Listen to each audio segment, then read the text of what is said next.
from what you guys have been doing since your Algebra 1 days and solving equations is the way that we're going to be representing our answers. We're going to be stepping up our games to the college level. Okay, you guys have been used to just writing x equals 4 as your answers, right? And then circling it. Well, now instead of just writing x equals 4, we're going to think about our solutions of linear equations in one variable as what's called a solution set. Okay?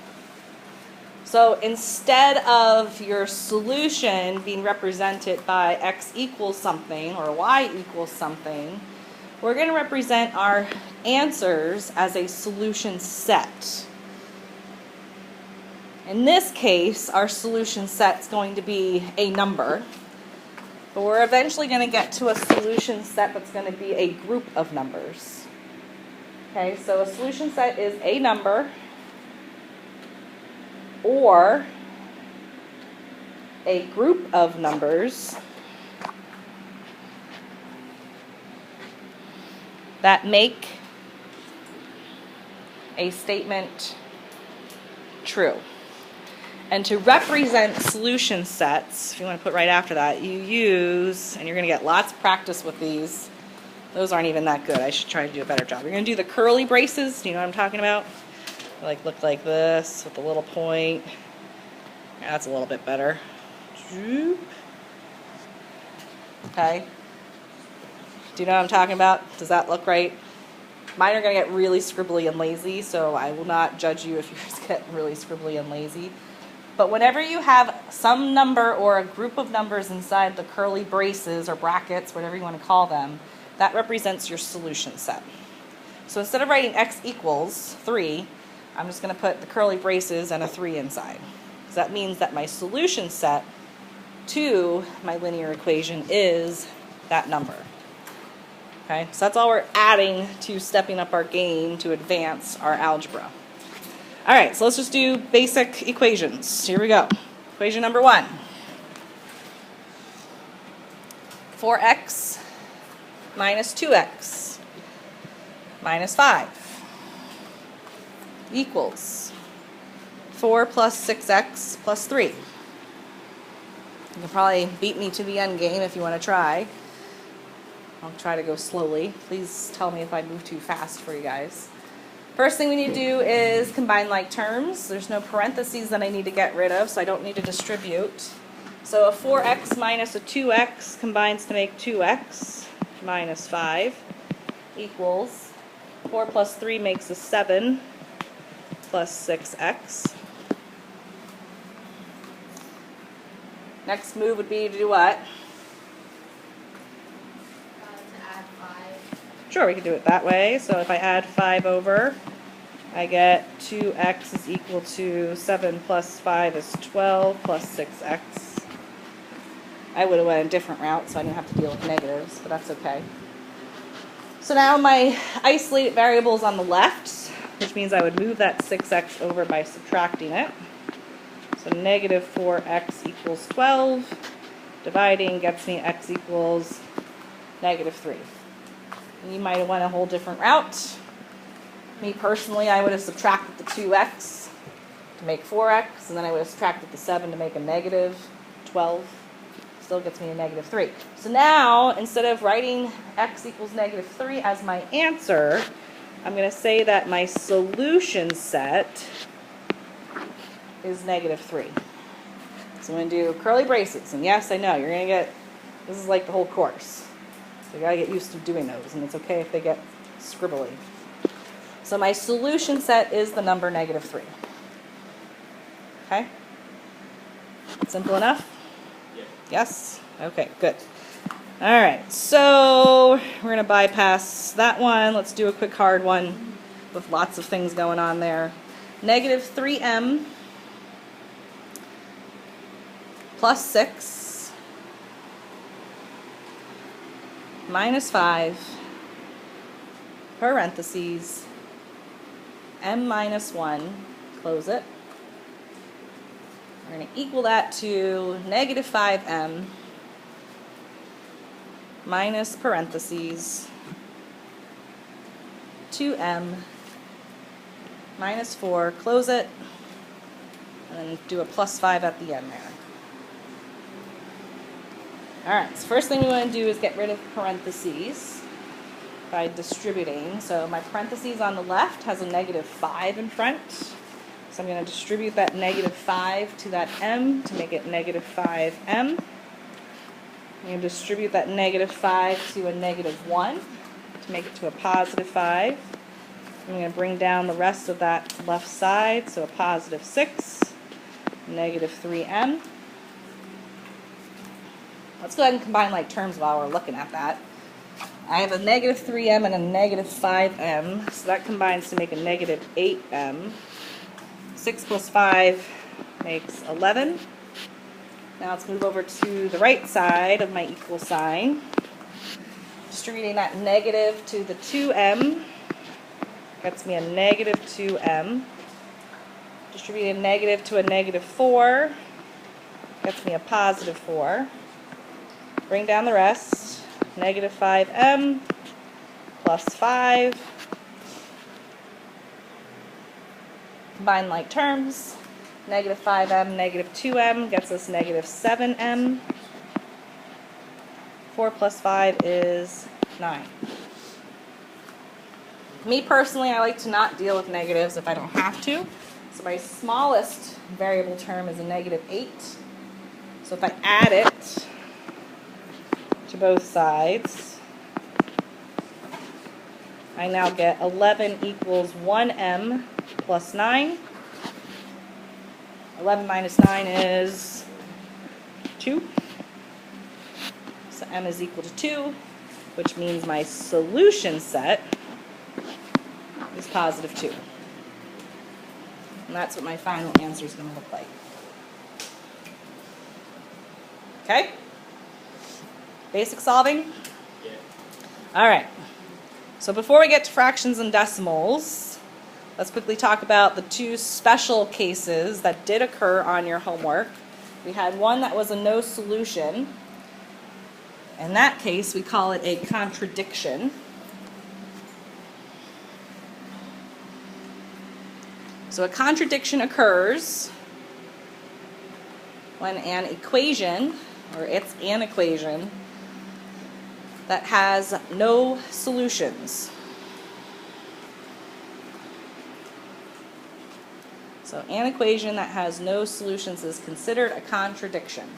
So I think the textbook's going to ask you to identify if something is a contradiction or not. In that case, the solution set is none. So what does that look like if we wanted to write our answer? I would do the solution set of the null solution set. Remember the 0 with the slash through it means no solution. You're welcome to use that instead of writing out the word no solution. If you are in the habit of making your zeros with lines through them, please do not do that, because I'm going to think that you mean no solution. Okay? So if you're one of those people, try to break that habit. So if I see a 0 with a line through it, I'm assuming that you're telling me that your answer is no solution. Okay, so we call that a contradiction. If we have something that gets us all real numbers, we call that an identity. So contradiction and identity. An identity is an equation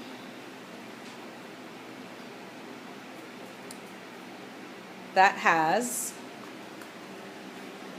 infinite solutions.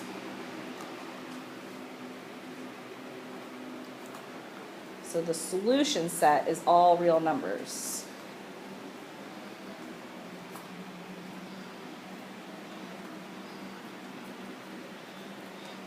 So identity is an equation that has infinite solutions. The solution set is all real numbers, and if you remember, the symbol for all real numbers is that R with the double bars. You can either write out all real numbers if you want. If you want to use that symbol, you're welcome to use that symbol too.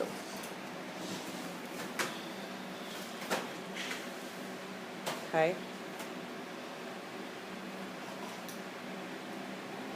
So if we do an example of each, let's go ahead and do this one. It's very simple. 5x minus 15 equals 5x, or 5 times x minus 3. I'm already distributing in my head. So when we distribute on that right side, what do we end up with? Yeah, 5x minus 15. And since your variables are the same on both sides, I cancel out my 5x's, I'm left with negative 15 equals negative 15. Was that true or false? Does negative 15 equal negative 15? Yeah, it does. So this would be an identity. The identity of the left is the same as the identity on the right, which means that my solution set would be all real numbers. Okay. Am I personally going to care if you remember that it's called an identity? No. Or a contradiction, but the book might ask you to do that. All right, let's do a contradiction. Do I have a contradiction anywhere? I don't know. Do we need to do a contradiction one? No. Okay, so let's get to fractions and decimals, and we'll be good. So you're going to have, I think, 2 problems. 53 and 59 deal with fractions, and 63 and 67 deal with decimals. And usually when we get something that gives us fractions right away, we're all thinking like, oh no, fractions, what are we going to do? Why are these 2 fractions nice? Because they have a common denominator, so I could just go ahead and combine them right away. What is 1/3 plus 2/3? 1, right? That'd be 3/3. So really that just gets me right away to x equals 7. Isn't that a nice problem? Looks crazy. We have a simple 7 as our solution set. Well, what happens if I were to change that problem completely to 1/3 x plus, let's say, 2/7 x equals 7 instead? A little bit more challenging, right? So I've got 2 options. I could find a common denominator, which would be what? 21. And what I would personally do is if my common denominator is 21, instead of turning these into fractions with a denominator of 21, I'm going to multiply my whole entire equation by 21. Because what's going to happen is my fractions are going to go away. Because 21 times 1/3, which is the same as 21 divided by 3, would go to what? 7. So that turns into a 7x. 21 times 2/7. Well, mentally, if I'm doing this, I'm going to do 21 divided by 7 first. So that'll make me have a smaller number of 3, right? Yeah. Just losing my mind for a second. 3 times 2 gets me a 6x. And the only challenging part is going to be multiplying 21 times 7. So 1 times 7 is 7. 7 times 2 is 14, so 147. My next move would be to combine like terms. Make it an 11x equals 147. Divide. So my solution set is the number 147 over 11. Where? 7 plus 6. Oh yeah, not 30. Thanks, Abby. If I could do mental math, that would be great. I'm going to blame all mistakes on pregnancy brain, not on just being an idiot. Yes, because 7 plus 7 is 14, so 7 plus 6 would be 13. Okay, so if you end up with fractions that are not common denominators, just multiply by what the common denominator would be to eliminate the fractions. Just remember to multiply that right side by your denominator. All right, so the last trick we got to talk about is decimals. So let's look at some decimals here quick. If you have a problem that has decimals in it, don't deal with decimals. get rid of them right away. I'm not going to solve this one all the way through. I'm just going to show you how to get rid of the decimals. So we've got 0.06x plus 0.09 times 15 minus x is equal to 0.07 times 15. Now the nice thing about this problem is all of your decimals have 2 decimal places. So what I could do to get rid of my decimals is move my decimals 2 places, which is really the same as multiplying everything by 100. So I can move this over 2, which gets me a 6x. I can move this one over 2, which gets me just a 9 times 15 minus x. I can move this over 2, which gets me 7 times 15. You do not change, because this is multiplication, so you don't have to change the stuff inside the parentheses. And then we would be able to solve that, right? Hopefully. I won't go any further. Okay? So, fractions, find the common denominator, multiply everything through. Decimals, just move your decimal places so that you get rid of all of them. For example, if this was just 0.6, then that would become a 60, because I would have to move it 2 to get rid of all the rest. All right, that is it. Make sure you have your homework.